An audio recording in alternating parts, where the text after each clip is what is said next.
Soldiers will train to compete in esports tournaments, take part in recruiting engagements, and interact with the public on a daily basis. The selected team members will be assigned to recruiting command at Fort Knox, Kentucky for 3 years. When not competing, they will train together, review tactics, and practice maneuvers.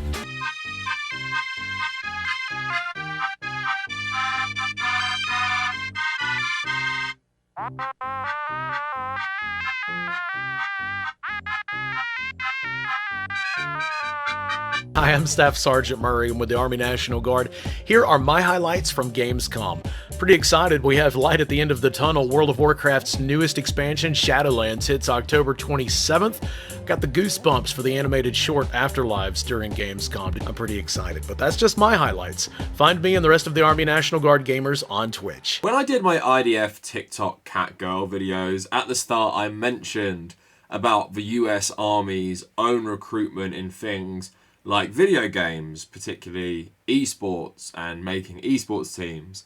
So I thought what would be fun for a video today is to compare them and decide what is worse, IDF First Trap TikTok catgirls or the US Army creating esports teams and targeting their recruitment advertisements to young impressionable gamers. So sort of like a little bit of a review of some previous work I have done, so we're going to get into all of that today. But before we get any further, a lot of my work on this channel is demonetized because when you're covering more serious, sometimes edgier topics, YouTube doesn't like this.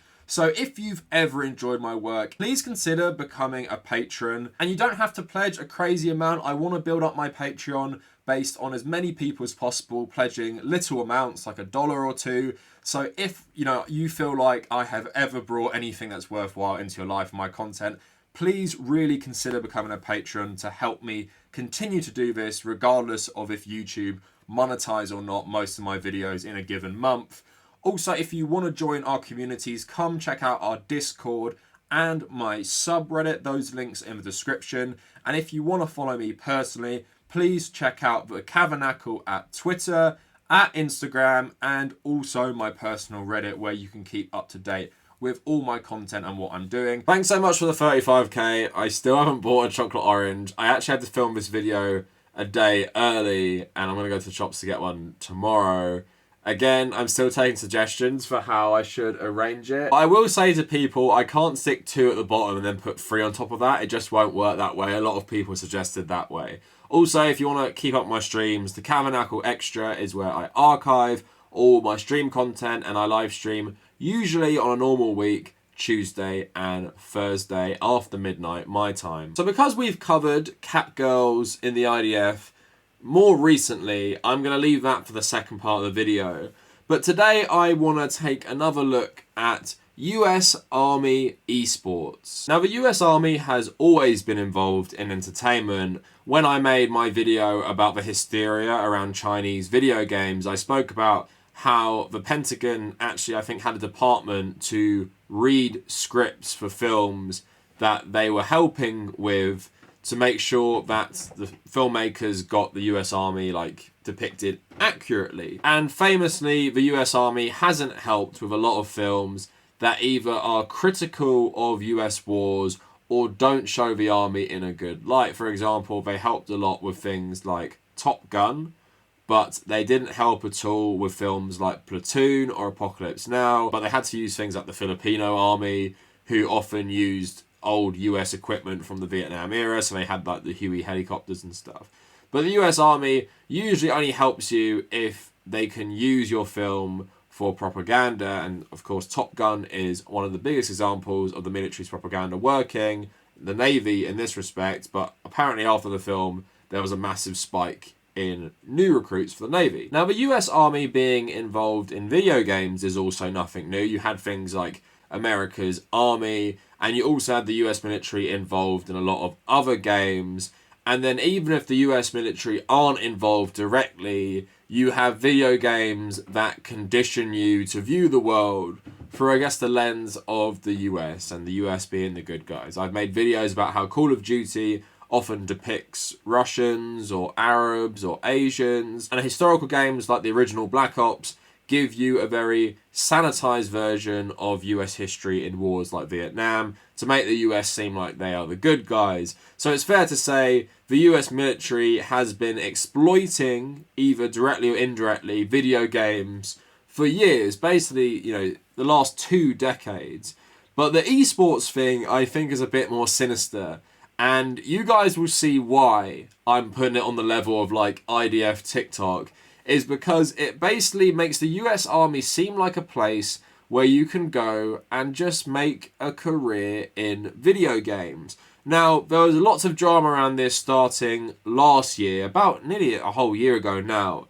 So I'm going to show you some clips of the explanations by the US Army itself on what you'll be doing with the esports team and why it wants to set up an esports team. If you've ever served, you can attest to the popularity of video games in the military. Whether you've been on base stateside or sweating it out in Iraq, it was rare to see a barracks without a gaming console and 3 or 4 people huddled around with controllers in hand. It doesn't take a gamer to notice the growing popularity of online gaming, so the Army getting online to reach a bigger audience through competitive gaming seems like a logical step. U.S. Army esports is important because we get to connect America to its Army through the passion of gaming. The way we're going to do that is year after year, gaming as a medium has been growing consistently. And soldiers have grown as gamers before they even joined the Army. So gaming has already been a part of the soldier community. It sounds too good to be true, but yes, the Army has created an esports team and is actively looking for soldiers to wear the black and gold as competitive gamers. Tryouts for the team were held this year, and members of the team will specialize in certain games, either as individual players or part of multiplayer squads. These soldiers will have to live stream their game sessions online, creating content that connects to the American population and the gaming community, showcasing what these elite gamers are doing on a daily basis. So there you go, that is the explanation of why the US Army want to break into the gaming community. And they're talking about, if you're a soldier who's been on deployment, you would have been playing video games. Whether that was 15 years ago or whether that's today, the one thing soldiers often have in common is to pass the time. In the very boring periods you often get with military service, video games has become a staple in the US military. Now, I'm going to go back to this point, but it of course makes it seem like that if you join the US Army, you can try out for the esports team, and maybe your whole service in the Army will just be in the esports team, because in Britain, I'm sure there are numerous sports teams where you can actually do a lot of your service. I think the rugby team and maybe the football team, you can use that instead of going overseas on deployment. And the US Army has something similar here with the esports team, where your basic full-time job is doing competitive gaming just for the US military. So that does sound like a nice deal, doesn't it? You'll get the US Army benefits, and how predatory that is in this, this system in America, where the Army is one of these places where you can get a lot of benefits you'd get in other Western countries just for being a citizen. And that's how it often preys on poor people to get them in. But now you have the added benefit is that you can go to join for the benefits, and you can also go join and play video games full time. What a dream. Now, here are 2 of their competitive gamers. You can look at these videos on the US Army's own YouTube channel. They talk about why they joined the US esports team and the US military. Splashes Win Fam, gamer tag, Ho Lazies. I come from a first generation, and I'm Vietnamese. I wanted to join the Army to travel and also just the financial benefits of what the Army gives me. I've been playing Apex Legends. I enjoy the game because all the unique abilities and how much teamwork you need to be able to play that game. What I love about the US Army esports is building the cohesion throughout all the individuals with different backgrounds, just like-minded people, just enjoying the same thing I do. USA Haitian King from Sumter, South Carolina. Grew up there for about a good 19 years. I'm a FTC player. I play Street Fighter V MK11. I play Tekken 7, but I've been on that MK a lot lately. I played Dragon Ball Fighters, gaming since I was 3 years old. Started with the Super Nintendo. It's one of my favorite original systems. Being in the military, and it was just different. I just met so many different people from around the world and had to work with different people from different countries. I grew up in the hood, man. That's where I grew up. I grew up in the hood, but I always felt out of place. I always felt different. I definitely did not act like everyone else. I already knew I was different. I was a gaming nerd. I was a kid that liked anime. And there was other people that liked that too. They grew up with the same thing. But like me, I just felt out of place and different. That's why I joined the military too, because I didn't want to stay trapped in that kind of lifestyle and be around those same people. I love how the first guy actually just says he joined the military for the monetary benefits. He doesn't even say I wanted to serve my country for patriotism. It's like, yeah, it's for the money basically. And I've seen loads of like TikToks from within the US military where most people are saying like, yeah, I did it so I can, pay for college. I did it so I can have healthcare. I did it for these benefits. That's pretty much it. And I'm sure there are so many people, even people, I'm sure some of you may have served in the US Army. I'm sure you didn't necessarily join just to serve your country.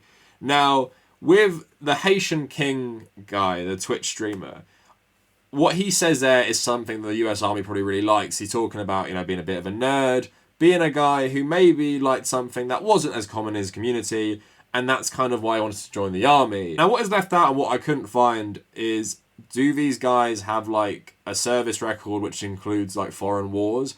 The Haitian King guy is a sergeant, right? So maybe he has like, some experience in the army, 3 years, 4 years. So what has he done outside of that? Of course, it's not very helpful to say that, because the purpose of these videos seems like you want to draw in recruits with the potential offer of becoming a full-time US Army esports personality. But of course, not many people are going to get in. But that also plays into the marketing with teenagers, is that we probably all know people who think they're amazing at video games. I'm pretty good at things like Mario Kart, Rocket League, Tetris. I'm better than your average person, at least.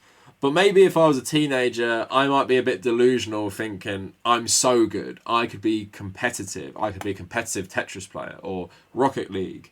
And I'm sure there's people who are both, way better than me, but still a lot worse than competitive gamers who think this stuff as well. And when you hear about tryouts with the US Army esports team, but you have to actually be in the army, you might think, there's my career path. Join the army, nice monetary benefits there, and I'm also pretty much a lock for the esports team because I'm so good. Again, it's preying on naivety here. I also find it like really weird, just like the round circle of that. These video games that involve first-person shooting, where you play as the US Armed Forces, often condition you, to feel a certain way about the US military, and then you might join the US military just to play those games for their propaganda. It's a very, meta thing. And it is like increasingly bizarre the way these guys try and advertise this stuff. Now, I made another video talking about Angry Joe defending the National Guard because they did some advertising on GameSpot, and I'm going to play you the little advert they had. Hi, I'm Staff Sergeant Murray. I'm with the Army National Guard. Here are my highlights from Gamescom. Pretty excited. We have light at the end of the tunnel. World of Warcraft's newest expansion, Shadowlands, hits October 27th.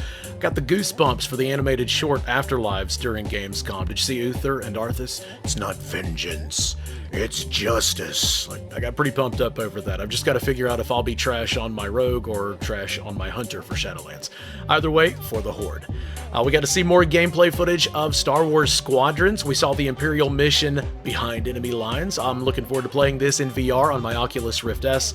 But speaking of VR, the biggest surprise for me from Gamescom, Medal of Honor Above and Beyond. We haven't seen a Medal of Honor title in 8 years. This one will be fully immersive in VR and includes VR exclusives. I'm pretty excited, but that's just my highlights. Find me and the rest of the Army National Guard gamers on Twitch. Now, this kicked off a massive storm with GameSpot's own employees who had no say in this stuff, and they thought it was gross that GameSpot were allowing the US National Guard to basically sanitize themselves and advertise themselves to children. And in my video, Angry Joe basically said, this is not a big deal. Like, why is everyone getting mad about this? It's just the National Guard. It's not the Army. The National Guard, who we need for, natural disasters and things like that. We need the National Guard. My video is about correcting the record, about how the National Guard aren't primarily for that. They're complicit in the oppression of various minorities, and they've also fought in these imperialist wars for America. So yeah, the gaming angle, I feel like, is really sinister, and it was so hilarious to see last year people setting themselves like challenges of how quickly they could get banned from the US Army's Twitch streams, where these esport players often presented themselves and tried to be like good resources for people who had questions about military life. Very, very funny, and these people were getting actively mad. Now, just to have a bit of a through line with the IDF stuff, what conservatives were melting down over the other day was a US Army advert which was animated about a girl with two mums who went to, you know, college, got a good education, and then went to join the military afterwards. I also marched for equality. I like to think I've been defending freedom from an early age. When I was 6 years old, one of my moms had an accident that left her paralyzed. Doctors said she might never walk again. But she tapped into my family's pride to get back on her feet, eventually standing at the altar to marry my other mom. With such powerful role models, I finished high school at the top of my class, and then attended UC Davis, where I joined a sorority full of other strong women. Sure, I'd spent my life around inspiring women, but what had I really achieved on my own? I needed my own adventures, my own challenge. And after meeting with an Army recruiter, I found it. A way to prove my inner strength, and maybe shatter some stereotypes along the way. Now, I have my own problems with that advert, and I'm going to get into it, but conservatives were melting down because they thought it made the US Army look like sissies or something, and they cared about woke politics over actually, you know, the purpose of the military, and they were comparing it to that weird Russian advert. That looked like Halo 3 ODST's marketing campaign. Now, my problem with this is that it is taking, like, inclusivity and using it to promote an imperialist military. You know, I'd rather that these people didn't join. I'm happy that the US military is becoming, like, more accepting of women and LGBT people and everything like that, especially after Trump. And the military should accept these people as a reflection of, you know, a somewhat tolerant society, but then to actually use it in its propaganda, and I know it's based on a true story, but again, it's just being used to be like, oh, the US military isn't so bad. Look, it accepts this girl who went to college just like you might be going to college, and she has two mums who are very strong women in her life, and now she wants to go on her own adventure and become her own strong woman. Again, that's not like the worst message, but it's bad that it's coming from the US military, of all things. You know, one of the most destructive militaries. Now, talking about this stuff and, like, whitewashing imperialism, let's move on to the IDF TikTok cat girl. So let's have a look at some of the clips I shared on my actual video of this stuff.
So the US Army esports stuff, while primarily designed to get new recruits, is still about soft power. It's still about an image.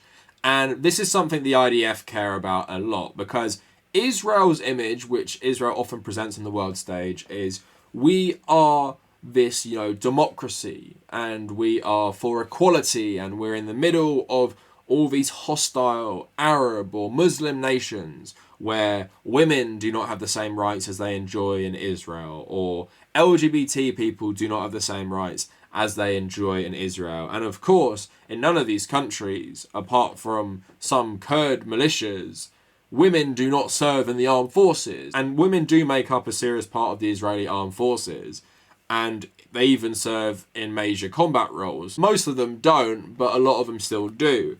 Now, the IDF love this for propaganda, and I showed you last time that Vice article about the femininity of the Israeli soldier, just this propaganda about how great it is that this imperialist military has women in it, and women who are conventionally pretty with their long hair. You know, it's not shaved, it's not tied up. They just look like, you know, pretty girls wearing army uniforms. Now, the cat girl and the other blonde one are not actually doing this for the IDF, but the IDF likes it. And the IDF allows it to continue because people are speculating there's no way these girls could be posting on their social media wearing Israeli military uniforms without some sort of permission from the IDF itself. Now, the IDF's social media presence is like bizarre in terms of what the Israeli Defense Force do pretty much on a monthly basis to Palestinians and stuff, compared to them like memeing, using these weird TikTok dances, getting all these female IDF soldiers to promote things like this. It's really weird, and it's so dystopian, and that's the word I probably use in the title. I'm hoping to use in the title. All of this is so dystopian. So, like, that scene in Blade Runner 2049 when he's getting advertised by a big, like, purple version of the AI he was basically using as a partner. And it reminds me of that type of stuff. Like, you could imagine these things existing in the Blade Runner 2049 world. Like, join the US Army and play video games. Or, look at this IDF cat girl. Isn't the IDF such progressive, Western-style military? Come, you know, join the IDF. Support Israel if you support progressive politics. And what both these things are trying to do is enter the mainstream and frame themselves as something both normal, sanitized, progressive, fun, and totally ignore the awful stuff both these imperialist militaries are engaged in right now and have been engaged in for decades. It's like really gross. Now, I'm wondering what one is more effective. I'd say the US Army esports is maybe more effective, but that seems to have, you know, had a massive pushback against it. The IDF cat girl might be more successful because you have millions of people in places like India who are like massive simps for Israel, like because of Modi and stuff, and because of the stance of Modi's government on groups like Muslims, which they feel like is similar to Israel's government as well. So maybe it has more success in this stuff, presenting Israel as this place where women can fight in the military, and it's so progressive against the sea of, in their eyes, religious extremism or Arab authoritarianism. Now, the title of the video might also say, like, what is worse? IDF TikTok cat girls or the esports stuff.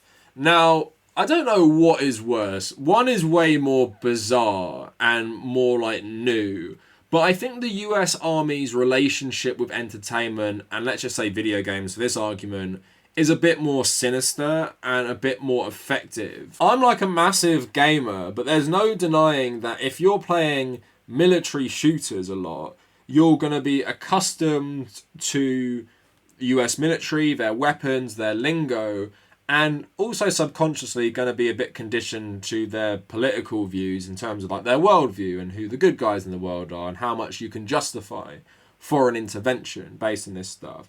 And it also makes this stuff seem cool and accessible. I know my love for history started with World War II movies. Things like Saving Private Ryan inspired me to get more into World War II history and into weapons and everything like that. And also video games as well. And that includes Call of Duty, which also helped develop my love for history, but I was being fed this narrative of history in games like Call of Duty Black Ops 1, about what history really looked like, and about the US's own role in this stuff, and about their role in Vietnam. And when the US continually can push out stuff like this and help game developers push out stuff like this, I think the soft power is way more influential. Call of Duty is such a massive deal for the US military because it helps get this stuff to the masses and it helps get this US-centric narrative, historical or modern, to the masses, and it helps people become more familiar with this military stuff and kind of conditions you into the mindset of being a soldier in a really, like, I guess, vague way about, you know, your enemies and stuff like that. Where the, you know, from what I've seen, the IDF TikTok girls works to an extent and works as part of Israel's historic policy of like using Israeli women to promote their country. But generally because of the pushback, because of what's been going on in Gaza and what Israel has been doing to Gaza over the last couple months, it feels like it does not work as well anymore. And it's way less subtle. Like, the US Army esports is more like, you know, come join the army and play esports. Isn't that fun? You won't be involved in the controversial stuff. Where with the IDF, it's kind of hard to separate them from the controversial stuff. So it's kind of like, if you're doing your mandatory service, you're not just going to have a fun time with all your, you know, gal pals, making TikToks and doing stupid dancing. You're probably going to be engaged in some sort of policing of Palestinians or engaging in some brutal imperialism. So I guess the IDF TikTok stuff is way more see-through and surface level, where the US Army esports is way more sinister as part of, I guess, a broader history of the US Army using entertainment to gain new recruits. And I find it more sinister in that it's trying to target teenagers and children with this stuff, because it's going where they are. It's going to the video games. It's going to the video game Twitch streams. It's trying to make the US Army seem a lot more approachable, friendly, relatable.